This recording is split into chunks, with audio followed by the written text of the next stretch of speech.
नमस्कार. मित्रांनो, तुम्ही कधी आपल्या शरीराकडे लक्ष दिलं असेल किंवा आपल्या मनात उठणारे वेगवेगळे भाव याच्याकडे जर लक्ष दिलं असेल तर एक गोष्ट अगदी स्पष्टपणे लक्षात येईल की शरीर हे एखाद्या यंत्राप्रमाणे काम करत आहे आणि मनही एखादी रेकॉर्डिंग असावं अशा प्रकारे मनही त्या ठिकाणी व्यक्त होत आहे. त्या ठिकाणी आपल्याला काही करायची गरज नाही, ते ऑटोमॅटिक तिथे घडतंय आणि तशा पद्धतीच्या प्रतिक्रिया येणं, तशा प्रकारचे भाव येणं, तशा प्रकारचे विचार येणं हे ऑटोमॅटिक त्या ठिकाणी घटित होत आहे. हे अगदी स्पष्टपणाने आपल्याला दिसू लागेल. आता शरीराचंच घ्या की शरीराची प्रत्येक गोष्ट ही त्या ठिकाणी ऑटोमॅटिक एखाद्या यंत्रासारखी, जसे एखाद्या यंत्राचं एक प्रोग्रॅमिंग सेट करावं आणि त्याप्रमाणे ते यंत्र काम करावं, तसं आपलं शरीर त्या ठिकाणी काम करत असताना आपल्याला दिसेल. नेत्राची अविरत होणारी उघडझाप चालू आहे, परंतु त्याच्यामध्ये आपल्याला लक्ष देण्याची गरज नाही, ती ऑटोमॅटिक चालू आहे. जाणारा आत येणारा श्वास ऑटोमॅटिक त्या ठिकाणी येत जात आहे. त्या ठिकाणी आपल्याला कसल्याही प्रकारच्या हस्तक्षेपाची गरज नाही. जेवताना आपण तुकडा मोडून घास ज्यावेळेस तोंडामध्ये टाकतो तर तिथून पुढच्या सगळ्या प्रक्रिया बघा, त्या सगळ्या आपोआप यांत्रिक पद्धतीनं चालू येतात. म्हणजे चावणं घास चालू आहे, त्याचबरोबर जीभ 32 दातामधून फिरते आहे, तो घास त्या ठिकाणी वळवते आहे, लाळ स्त्रवतो आहे ऑटोमॅटिक आणि पुन्हा नंतर तो घास गिळला जातो आहे. तो घास न गिळायचा सुद्धा आपण थांबू शकत नाही, अशा पद्धतीने ते ऑटोमॅटिक घास गिळला जातो. आता याच्यामध्ये काय आपला हस्तक्षेप चालतोय किंवा काय आपला याच्यामध्ये हस्तक्षेप? एका यंत्राप्रमाणे हे ऑटोमॅटिक त्या ठिकाणी सर्व चालू आहे. याच्यामध्ये किती प्रमाणामध्ये त्याला त्या ठिकाणी कोणतं रसायन मिसळायचं हे घासमध्ये गेल्यानंतर त्याची पचन प्रक्रिया चालू होण्यापासून ते पूर्ण शरीराला त्याची ऊर्जा पुष्टी मिळेपर्यंत आतमध्ये त्या ठिकाणी आज विज्ञान सांगतं कितीतरी प्रोसेसिंग आहे त्याची, तर ती सगळी त्या ठिकाणी शरीरामध्ये ऑटोमॅटिक चालू आहे. म्हणजे शरीर हे एक ॲटो यंत्र आहे की ज्याच्यामध्ये आपला हस्तक्षेप नाही केला तर ऑटोमॅटिक तो व्यवस्थित रीतीने त्या ठिकाणी काम करतोय. आपल्याला त्या ठिकाणी काही करण्याची गरज नाही. शिंक असो, जांभळी, खोकला, झोप असो किंवा एखाद्या ठिकाणी खाजतंय आपल्याला माहीत नाही, त्यावेळेस झोपेत सुद्धा हात त्या ठिकाणी जाऊन खाजवतोय ऑटोमॅटिक. असे कितीतरी गोष्टी आहेत. पायाला जखम झाली की आतमधली यंत्रणा कामाला लागते, हळूहळू ती जखम सुकायला लागते, त्याच्यावर खपली धरायला लागते, पुन्हा पूर्वत्वरी त्वचा येते. हे सगळ्या जर गोष्टीचा आपण विचार केला तर हे सगळं ऑटोमॅटिक आहे. आता हे तर आपल्या जन्माच्या नंतरचं आपण पाहिलं की शरीराची वाढ होणं, सगळ्या गोष्टी.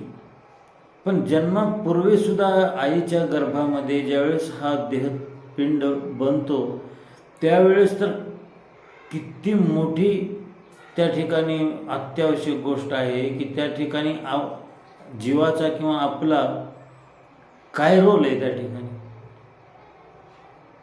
काही नाही. ते संपूर्ण देह त्या ठिकाणी बनतो आणि त्याच्या जन्मानंतर सुद्धा आईच्या उदरामध्ये त्याच्या दुधाची व्यवस्था होते. ह्या सगळ्या गोष्टीमधून एक सांगायचं आहे की हे सगळं कसं ॲटोमॅटिक चाललेलं आहे हे त्या ठिकाणी आपल्याला बघता आलं पाहिजे. हे वास्तविक जीवनाचं जे सत्य आहे की जे त्या ठिकाणी हे सगळं प्रकृती करते आहे, ते शरीर स्वतःमध्ये जसं स्वयंपूर्ण आहे, ह्या सगळ्या गोष्टीचा त्या ठिकाणी आपल्याला पाहण्याचा अभ्यास घडला पाहिजे. कारण आपण खूप त्या ठिकाणी जगाकडे पाहिलं. ज्यावेळेस आपण आता स्वतःकडे पाहू त्यावेळेस आपल्या ह्या सगळ्या गोष्टी लक्षात येतात की एक सृष्टीचा मी एक ह्या घटक आहे आणि बरोबर त्या ठिकाणी माझ्या शरीरामध्ये सर्व गोष्टी त्या ठिकाणी चालू आहेत. तिथे माझ्या कोणत्याही प्रकारच्या हस्तक्षेपाची गरज नाही. त्या ठिकाणी व्यवस्थित रीतीनं कार्य करत आहेत. मला सांगा, नुसते जीभ फिरविण्याचंच जेवताना जर काम आपल्याला करावं लागलं असतं तर किती अडचण झाली असती, ती किती वेळेस दाताखाली आली असती. पण ते काम आपल्याला करण्याची गरज नाही, ते ऑटोमॅटिक चालू आहे. झोपेमध्ये श्वास ऑटोमॅटिक चालू आहे. म्हणजे ह्या देहरूपी जे स्वयंपूर्ण यंत्र आहे, या यंत्राकडे जर आपण आणखीनही बारकाईनं पाहत जाऊ तर आपल्या हे लक्षात येईल की हे यंत्र स्वतःमध्ये परिपूर्ण आहे. इथं त्या ठिकाणी आपल्या काही करण्याची गरज आहे, हे मुळीच त्या ठिकाणी विचार करण्याची गरज नाही. आता थोडंसं मनाकडे आपण बघू. मन हे रेकॉर्डिंग प्रमाणे कार्य करताना आपल्याला दिसेल. मंदिराच्या समोर जाऊन आपण उभा टाकलो की बरोबर पावित्र्य आणि मांगल्याचा भाव आपल्यामध्ये आला म्हणून समजा. पिक्चरच्या टाकीसमोर जाऊन उभा टाकले की तिथले त्या ठिकाणी दृश्य बघितले की मनामध्ये वासनात्मक भाव आले म्हणून समजा. एखाद्या लहान बाळाला समोर बघितल्या लगेच त्याच्याविषयीचा एक गोड भाव आपल्या अंतःकरणामध्ये निर्माण होतो. पडद्यावर चालू असलेले एखादं हिंस्त्र दृश्य बघताना आपल्यामध्ये एक वेगळीच भूमिका तयार होते. एखादा भिकारी बघितल्यानंतर दयावान अंतःकरण आपलं होतं. किंवा एखादा गुंड त्या ठिकाणी त्रास देत असेल तर तिथं ऑटोमॅटिक शौर्याची भावना आपल्यामध्ये जागृत होते. एखादा देशभक्तीपर आपण जर पिक्चर बघत असू तर आपल्या मुठी बसल्या ठिकाणी वळल्या जातात. तर हे मनामध्ये निर्माण होणारे भाव हे त्या ठिकाणी ऑटोमॅटिक होत असताना आपल्याला दिसतील. या ठिकाणी काही आपला हस्तक्षेप नाही, विचार करण्याची सुद्धा वेळ नाही, तोपर्यंत हे त्या ठिकाणी तयार झालेलं असतं. अहो, त्या यंत्राला तरी www. अशा प्रकारे काही टाकावं लागतं वरी. परंतु हे अशा प्रकारे यंत्र आहे की समोर वस्तू आल्या लगेच तशा प्रकारचा भावामध्ये उभा टाकतो. तो त्या ठिकाणी आपल्याला विचारत नाही की इथं कशा प्रकारचा भाव पाहिजे. ज्याचं आपलं जमत नाही असा माणूस समोर आला की बरोबर मनामध्ये एक वेगळाच भाव निर्माण होतो, एक विचाराचं वेगळंच चक्र तयार होतं. ते आपण करत नाहीये, ते मध्ये ऑटोमॅटिक उभा राहतं. तशा प्रकारची प्रक्रिया चालू होते मध्ये. या ठिकाणी सगळ्यात महत्त्वाची गोष्ट ही आहे की आपल्याला हे पाहायचं आहे की त्या ठिकाणी आपला कसलाही हस्तक्षेप नसताना स्वाभाविक रीतीनं आपोआप जी प्रक्रिया तयार होत आहे ती त्या ठिकाणी आपल्याला पाहायची आहे. तो आपला त्या ठिकाणी मुख्य उद्देश आहे.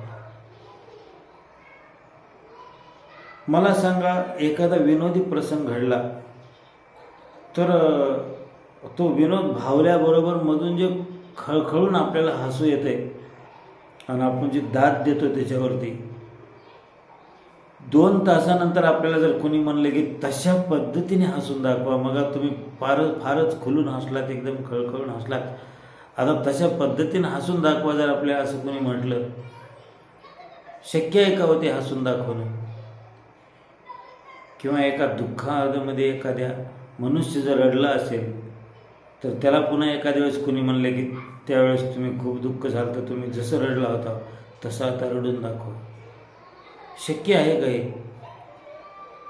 म्हणजे हे जे त्या ठिकाणी आतून निर्माण होणारे भाव आहेत हे एक रेकॉर्डिंग आहे मध्ये, आणि त्या क्रियेला येणारी जी प्रतिक्रिया आहे ही त्या ठिकाणी ते रेकॉर्डिंगमधून येत आहे. त्या ठिकाणी आपली कोणतीही भूमिका नाही, कसलीही भूमिका नाही. एखाद्या वेळेस आपल्याला असं वाटतं की ह्या ठिकाणी मला थोडंसं शांत राहायला पाहिजे, मी पण राहू शकत नाही. मनामधून काहीतरी प्रतिक्रिया येलेली आहे, दाटून येत आहे मधून, आपण त्याला रोखू शकत नाही. आपल्याला वाटतं की या ठिकाणी मी शांत राहायला पाहिजे. मग कोण ठरवतं हे? कोणाच्या हातामध्ये आहे हे? मग ही जे शरीर आपण माझं माझं म्हणतो ह्याच्यावर त्या ठिकाणी आपण पूर्ण अधिकार दाखवतो, सत्ता दाखवतो. मग त्याच्यावर खरीच आपली सत्ता चालते का? मग चालत नसेल तर हे ऑटोमॅटिक यंत्र आहे हे तरी आपल्याला कळतंय का? त्या दृष्टीने तरी आपण त्याच्याकडे बघण्यासाठी समर्थ आहोत का? हा विचार करण्यासारखा मुद्दा आहे. आपल्याला एखाद्या वेळेस कोणीतरी समजून सांगतंय की बाबा तुम्ही असं नाही करायला पाहिजे होतं बरं का, तुम्ही चूक केली जरा, थोडं त्या व्यक्तीला जास्त बोललात तुम्ही. त्यावेळेस आपण असं म्हणतो की पटतंय मला हे, ते माझी थोडी चूकच झाली. मग त्यावेळेस जी चूक झाली ती काय होती? मग त्यावेळेस तो आतून येणारा फ्लो होता, तो स्वाभाविक रीतीने तो विकार म्हणा, तो भाव म्हणा, तो त्या ठिकाणी हावी झाला आणि तशी प्रकारची प्रतिक्रिया येऊन गेली. तर हे स्वाभाविक रीतीनं घडलंय. फक्त आपली जागृती नसल्यामुळं, आपण जागरूक नसल्यामुळं आपणच त्या ठिकाणी ते केलंय. आणि त्यावेळेस ती क्रिया घडत होती त्याही वेळेस मीच करतोय अशा पद्धतीची आपली समज होती. कारण त्या विकारामध्ये, त्या आवेशामध्ये आपण अशा प्रकारे अटॅच होतो, सामील होतो की हा मनामध्ये स्वाभाविक रीतीनं उठलेला हा भाव आहे आणि तशा प्रकारे तो व्यक्त होत आहे. आता या ठिकाणी मला सावध राहण्याची गरज आहे, ही भूमिका आपण घेत नाही. त्या ठिकाणी सावध होण्यापेक्षा स्वाभाविक रीतीनं उठलेल्या त्या विकारामध्ये आपण सामील होतो आणि तशा प्रकारची कृती आपण करू लागतो. या ठिकाणी माणसाच्या हातून चूक होते. विकार येणं ही स्वाभाविक गोष्ट आहे. मधून मनामध्ये जे काही निर्माण होतात भाव ते आपल्या नियंत्रणापलीकडे आहेत. परंतु नियंत्रण ते प्रकट झाल्यानंतर जी आपली भूमिका आहे त्याच्याकडे बघण्याची किंवा त्याच्यामध्ये सामील होण्याची, का त्या निर्माण झालेल्या विकाराप्रमाणे कृती करण्याची, या ठिकाणी आपण ब्रेक लावू शकतो. हा प्राकृतिक रीतीने निर्माण झालेली प्रतिक्रिया आहे. हे जर आपण जाणू शकलो, पाहू शकलो, तशा पद्धतीची ही रिॲक्शन आपण ओळखली तर मात्र हे सगळं होत आहे. मला फक्त पाहायचं आहे, त्याच्यामध्ये सामील व्हायचं नाही. ही भूमिका ज्यावेळेस आपण घेऊ लागतो तर त्यावेळेस आपोआप सर्व गोष्टी त्या ठिकाणी बदलायला लागतात. जीवनामध्ये अनेक प्रसंगामध्ये ज्यावेळेस आपण पाहतो हे अशाच गोष्टी घडताना आपल्याला दिसून येतात की माणसाच्याच हातून घडतात, पण माणसाला ते अयोग्य वाटतात. याचं कारण माणूस समजू शकला नाही की हे घडत आहे आणि आपण त्याच्यामध्ये अनुमोदन दिल्यामुळं प्रकट झालेल्या अग्नीमध्ये आपण रॉकेल टाकायचं काम करतो, असा त्याचा अर्थ होतो. आपलीच ऊर्जा वापरून नंतर तो विकार आणखीन प्रभावी होतो. म्हणून आपल्या जीवनामध्ये ज्या काही गोष्टी घडत आहेत, हास्य असो, दुःख असो, कोणत्याही प्रकारची म्हणजे क्रोध असो, ईर्ष्या असो, द्वेष असो, हे स्वाभाविक रीतीमधून येत असतो. तो आपल्या नियंत्रणात नसतो. परंतु ते प्रकट झाल्यानंतर त्याला आपण साथ न देता, त्याच्यामध्ये सामील न होता, त्या विकाराचं आपण साक्षीत्व केलं पाहिजे. त्याच्याकडे आपण पाहायला सक्षम झालं पाहिजे. त्यावेळेस आपण फक्त बघ्याची भूमिका घेतली पाहिजे.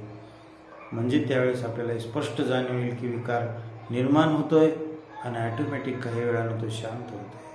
विशिष्ट परिस्थितीत विशिष्ट व्यक्तीसमोर तो निर्माण होतोय, ॲटोमॅटिक काही वेळानं शांत होतोय. कोणता क्रोधी माणूस जास्त वेळ क्रोध टिकवून ठेवू शकत नाही. क्रोध जसं आणणं त्याच्या हातामध्ये नाही, तसं क्रोध शांत करणंही त्याच्या हातामध्ये नाही. ते शांत ऑटोमॅटिक होतोच होतो. त्यानं टिकवायचा म्हणला तरी राहू शकत नाही आणि त्यानं क्रोध आणायचा म्हणला तरी येऊ शकत नाही. ही काम, क्रोध, लोभ, मोह, मद, मत्सर हे जे षड्विकार आहेत माणसामधले, ही वेळोवेळी त्या ठिकाणी प्रकट होतातच. जसं आपण जाणलं की घास तोंडामध्ये टाकला की चावण्याची प्रक्रिया ऑटोमॅटिक चालू होते, लाळ त्याच्यामध्ये मिक्स होण्याची प्रक्रिया चालू होते, ती घास फिरवण्याची प्रक्रिया चालू होते, तो घास गिळण्याची ॲटोमॅटिक सगळ्या गोष्टी. तसं मनामध्ये निर्माण होणारे वेगवेगळे विकार आहेत, हे वेगवेगळे भाव आहेत, हे सुद्धा ॲटोमॅटिक त्या ठिकाणी प्रकट होतात. तिथं आपलं काही चालत नाही. पण ते प्रकट झाल्यानंतर मात्र आपल्याला असं पाहता आलं पाहिजे की हे सगळं कसं चालू आहे ॲटोमॅटिक. पण आपणही त्याच्यामध्ये सामील झालो की मग त्या ठिकाणी एक भयंकर उद्रेकाची परिस्थिती निर्माण होते. म्हणून जीवनामध्ये ज्याला जागृती म्हणतात, आध्यात्मिक भाषेमध्ये ज्याला सावधानता म्हणतात, होई सावधान मना सांडी विषय वासना. संतांनी असं जागृत राहिलं, मनाकडे बघितलंय आणि ते मनाला उपदेश करत आहेत की होई सावधान मना सांडी विषय वासना. प्रत्येक गोष्टीमध्ये अशाच प्रमाणे ॲटोमॅटिक ज्या गोष्टी घडत असतात त्याच्या मला आपलं अनुमोदन असतं. आपली जागृती नसल्यामुळं, आपण बेहोशीमध्ये असल्यामुळं प्रत्येक विकाराशी आपण सामील होतो. हो, मला सांगा, खाताना आपलं खाण्यावर कंट्रोल नसतं, बोलताना बोलण्यावर कंट्रोल नसतं, त्या विकारामध्ये आपण इतके एकरूप झालेलो असतो की त्याच्यासोबत आपण वाहत जातो. हे सगळं ॲटोमॅटिक आहे. या जगामध्ये काही सांगण्याची गरज नाही. लेकराला सुद्धा आपल्या तोंडात वस्तू घालायचं कळतं, ते दुसऱ्याच्या तोंडात नाही टाकत. पशु पक्ष्याला सुद्धा अग्नीपासून लांब जायचं समजतं, उन्हापासून ते सुद्धा सावलीमध्ये जायचा प्रयत्न करतात. सगळ्या गोष्टी प्रकृतीमध्ये ऑटोमॅटिक आहेत. परंतु आपण त्याच्यामध्ये सामील होऊन ते खरंच आहे म्हणून त्या विकाराचं समर्थन करतो. म्हणून चांगला असो किंवा वाईट असो, दोन्ही प्रकृतीत निर्माण होणारे भाव आहेत. याच्यामध्ये मला सामील न होता मला त्याच्याकडे बघायचं आहे, ही भूमिका जर घेतली, अशा प्रकारे जर सावधानता ठेवता आली, ह्याचा एक अभ्यास करून ही गोष्ट जर माणसाला साध्य झाली तर आपल्या जीवनाची लीला, आपल्या शरीराची, आपल्याच मनाची ही चालू असलेली लीला त्याचं ऑटोमॅटिक त्या ठिकाणी वेगवेगळ्या रूपात प्रकट होणं, त्याच्यामध्ये चाललेलं विचाराचं चक्र, ह्या सगळ्या गोष्टी आपण बघू आणि एकदम कुतूहलाने, आनंदाने त्या ठिकाणी आपण आश्चर्याने भारावून जाऊ की हे सगळं तर ऑटोमॅटिक होतं आहे आणि मी समजतो की मी करतो आहे. सगळ्या गोष्टी ऑटोमॅटिक, जन्म ऑटोमॅटिक, मृत्यू ऑटोमॅटिक आणि दोन्हीच्या मधलं जीवन बी ऑटोमॅटिकच आहे. फक्त आपल्याला ते शांतपणानं पाहता येत नाही, म्हणून त्या ठिकाणी आपल्याला प्रॉब्लेम निर्माण होतो. म्हणून ही ईश्वरीय लीला ज्यावेळेस आपण पाहू शकू तेव्हा खरा जीवनाचा आनंद आपण त्या ठिकाणी घेऊ शकतो. कारण तेव्हा ह्याच्यामधून आपण सुटलेलो असतो आणि आपण फक्त पाहणारे असतो. नक्की जीवनामध्ये याचा अभ्यास करा. वेगवेगळे ग्रंथ आहे त्याला मार्गदर्शन करण्यासाठी, त्याला त्या ठिकाणी त्याचा अभ्यास करा आणि ही अलौकिक अशा प्रकारची कला जीवनामध्ये साध्य करा. धन्यवाद.